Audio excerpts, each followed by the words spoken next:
Here are the most famous cases of NBA teammates hating each other.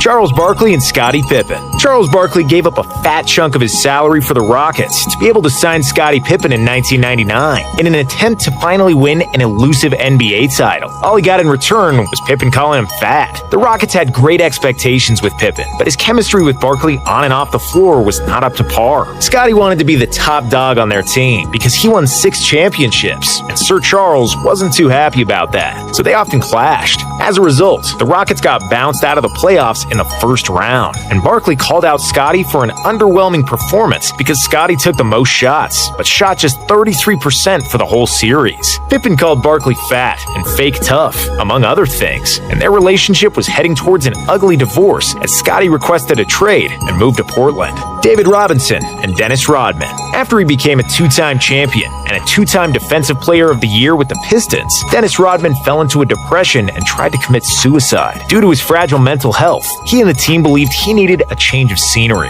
so they sent him to San Antonio. There, Rodman started to act out and slowly started to transform into the maniacal party animal that he is famous for now. Tattoos, dyed hair, piercings, drinking, and women became a new norm for the Worm, which didn't sit too well with David Robinson, who had an army background, a neat haircut, no tats, and was living and behaving like a model athlete. Two stars couldn't be more different, and they never liked each other. Dennis thought that Robinson was too soft, while David couldn't stand Rodman being late for practice and not talking to anybody for months, which was destructive for team chemistry. Nikola Mirotic and Bobby Portis.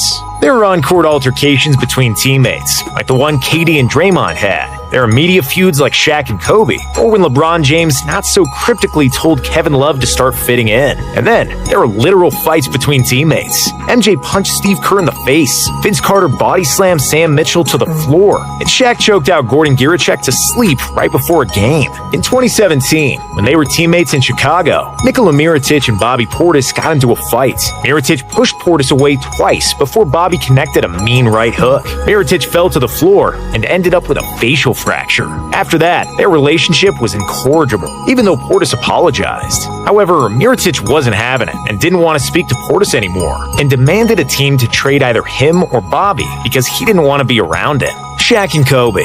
Shaq and Kobe had one of the most famous teammate beefs in NBA history, which included fistfights, media slander, and on-court clashes. Their relationship started well when Kobe came into the league in 1996, and Shaq liked the hard-nosed, brash kid from Philly, and he was the first to embrace Bryant after he shot 4 air balls in the 97 playoffs. In the 1998 offseason, as the media pressure was mounting, Shaq was starting to lose his patience with Kobe, who in turn wasn't that impressed with O'Neal anymore. The dynamic duo would go into a yelling match during a pick game, and after they properly trash-talked and cussed each other out, Shaq slapped Kobe across the face, and their teammates had to separate the two hotheads. When Phil Jackson joined the team, Shaq got into the best shape of his life, and things were mostly cool between him and Kobe, while the team thrived and won 3 consecutive titles. After that 3rd title, Shaq was content with his career, and he enjoyed his summer, opting to delay his toe surgery just before the offseason. "I've got hurt on company time, so I'm going to recover on company time," he famously said, and Bryant was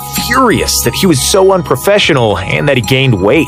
After that, Kobe went on a scoring tear without Shaq and didn't want to become the number 2 option once O'Neal returned to court, so the two started constantly fighting on the court, in the locker room, and over the media. They nearly had another fist fight during the 2004 season, and their lack of team chemistry resulted in a finals loss to the Detroit Pistons. Subsequently, Phil Jackson was fired, but Shaq got traded to Miami. Because of their beef and some personal things Kobe said about his marriage, Shaq wouldn't even acknowledge Kobe when he played against the Lakers. But while the beef with Shaq was the most prominent feud of Kobe's career, he had plenty of other teammates with whom he didn't see eye to eye. Bryant hated Karl Malone when the mailman joined the Lakers in 2004, after Malone made advances towards Kobe's wife, Vanessa. After Shaq left, Kobe was stuck with a mediocre team, headlined by the legendary Smush Parker, whose basketball career is famous only because of his beef with Kobe. Bryant berated Smush at every chance he could, and they both trash-talked each other in the media long after Parker's 2-year stint with the Lakers was over. And then, of course, is Dwight Howard. Kobe never liked Howard from the start of his career with the Lakers, and neither did Steve Nash, who also clashed with Dwight often. Kobe called Dwight soft when they had an altercation on the court, and said he started appreciating Shaq more after his tenure with Howard. Kwame Brown and Michael Jordan. Michael Jordan famously drafted Kwame Brown with the first overall pick in the 2001 NBA draft, and then he unretired and became Brown's teammate. The rookie and the icon got on well at first, but when the training camp started, they played one-on-one, and Kwame dared to talk a little trash to MJ. That didn't end well, and Jordan completely flipped the script, transforming from a supportive big brother into a mean old man. That old man also wiped the floor with the rookie, and from that moment on, Jordan started mocking and humiliating Brown in front of his teammates and the media. He was trying to break him down in order for him to grow stronger, but Kwame's confidence was gone, and he never really gained it back. Ray Allen and Rajon Rondo.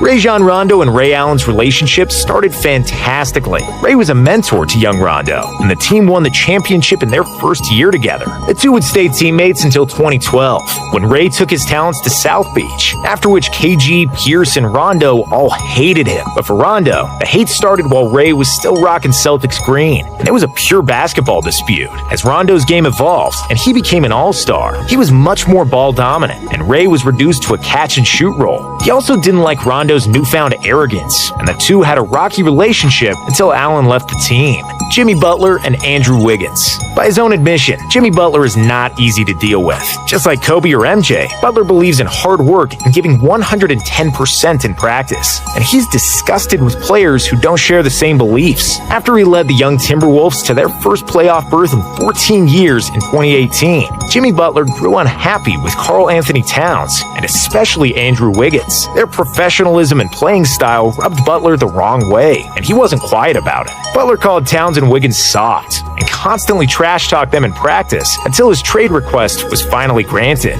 D'Angelo Russell and Nick Young. During the 2016 NBA season, D'Angelo Russell was a brash young rookie and the second pick of the 2015 NBA draft. D'Angelo became good friends with Nick Young on the Lakers, and Russell tried to prank him by recording Young talking about his sexual exploits, including cheating on fiancée Iggy Azalea, not thinking about the consequences, and foolishly believing it would all be one big ha-ha. Russell posted the video online, seriously breaching the locker room code and effectively ending Young's relationship with his fiancée. Of course, that didn't sit too well with Swaggy P or any of his teammates. The NBA is one big brotherhood, and this was a severe breach of trust. D'Angelo was outcast by Young and the rest of the Lakers, who isolated Russell and didn't want to speak to him for a while.